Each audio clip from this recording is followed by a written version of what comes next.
बिस्मिल्लाहिर्रहमानिर्रहीम।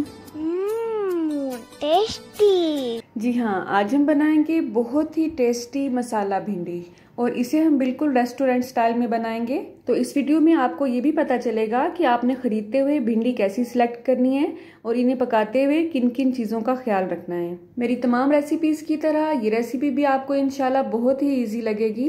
तो चलें मज़ीद अपना टाइम वेस्ट किए बगैर अपनी रेसिपी स्टार्ट करते हैं। टेस्टी। जी, तो भिंडी खरीदते हुए आपने ख्याल रखना है कि ये मोटे दानों वाली भिंडी आपकी खरीदी हुई भिंडियों में मत आए। भिंडी को अच्छी तरह से धोने के बाद हम इन्हें छोटे छोटे पीसीस में काट लेंगे। आप देख सकते हैं ना तो ये पीसीस बहुत ज्यादा बड़े हैं और ना ही बहुत ज्यादा छोटे हैं। धोने के बाद भिंडी को आपने अच्छी तरह से हवा में खुश्क करना है और उसके बाद इसकी कटिंग करनी है। भिंडी को हमने कढ़ाई में शिफ्ट कर लिया है। अब हम इसमें देसी घी डालेंगे और ये 4 से 5 खाने के चम्मच मैंने इसमें देसी घी ऐड किया है। 2 से 3 अदद दरमियानी साइज के प्याज को इस तरह से लंबे स्लाइसिस में काट के वो भी इसमें ऐड कर देंगे और चूल्हे की आंच इस वक्त दरमियानी है, ठीक है। अब जब भी आपने भिंडी को हिलाना है या चम्मच से मिक्स करना है तो आपने चम्मच को गोल गोल नहीं घुमाना है बल्कि साइड से उठा के सेंटर की तरफ लाना है, ठीक है। अगर आप उसे गोल गोल घुमाएंगे तो भिंडी के जो दाने हैं वो बाहर निकलेंगे और देखने में आपकी डिश या आपका सालन बिल्कुल भी अच्छा नहीं लगेगा। अब 4 से 5 मिनट लगेंगे कि हमारी भिंडी की लेस ख़त्म हो जाएगी और जैसे ही इसकी लेस ख़त्म होगी हम चूल्हा बंद कर देंगे और भिंडी को साइड पे कर देंगे। अब यहाँ पे मसाला बनाने के लिए हम लेंगे आधा चम्मच हल्दी, 1 चम्मच गरम मसाला पिसा हुआ और 1 चम्मच पिसी हुई सुरख मिर्च। इसे किसी भी कटोरी में या किसी भी बाउल में शिफ्ट कर लेंगे और इसमें पानी ऐड करेंगे। पानी यहाँ पे मैंने आधा कप ऐड किया है। अब पानी ऐड करने के बाद इसे इस तरह से मिक्स करेंगे कि इसमें कोई भी गुठली बाकी ना रहे, ठीक है। मिक्सिंग के बाद इसे हम साइड पे कर देंगे।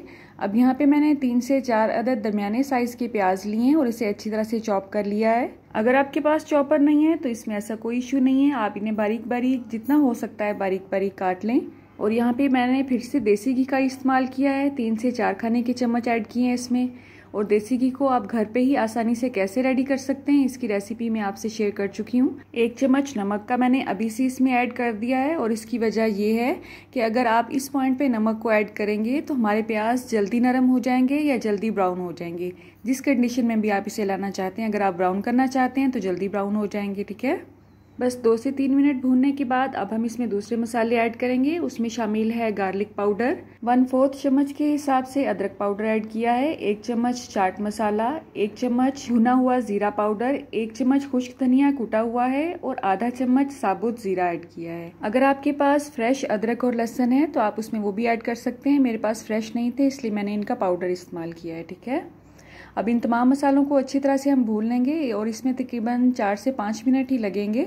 मसालों को भूनने के बाद इसमें टमाटर ऐड करेंगे। मेरे पास इस वक्त फ्रोज़न टमाटर हैं और इसको कैसे फ्रीज़ किया जाता है इसकी रेसिपी मैं आपसे शेयर कर चुकी हूँ। लिंक आपको डिस्क्रिप्शन बॉक्स में दे दूंगी।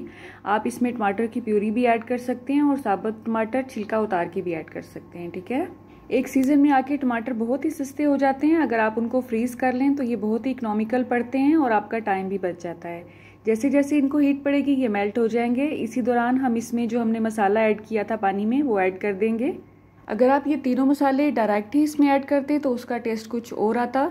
अगर आप इनको इस तरह से पानी में ऐड करके कुछ देर के लिए 3 से 4 मिनट के लिए रख देंगे और फिर ऐड करेंगे तो इसका टेस्ट बहुत ही इन्हेंस होकर आपके सामने आएगा। 3 से 4 मिनट में ही टमाटो क्यूब्स अच्छी तरह से मेल्ट हो जाएंगे और इसका पानी खुश्क हो जाएगा। उसके बाद हम अच्छी सी ग्रेवी बनाने के लिए इसमें पानी ऐड करेंगे और पानी यहाँ पे मैंने आधा कप ऐड किया है।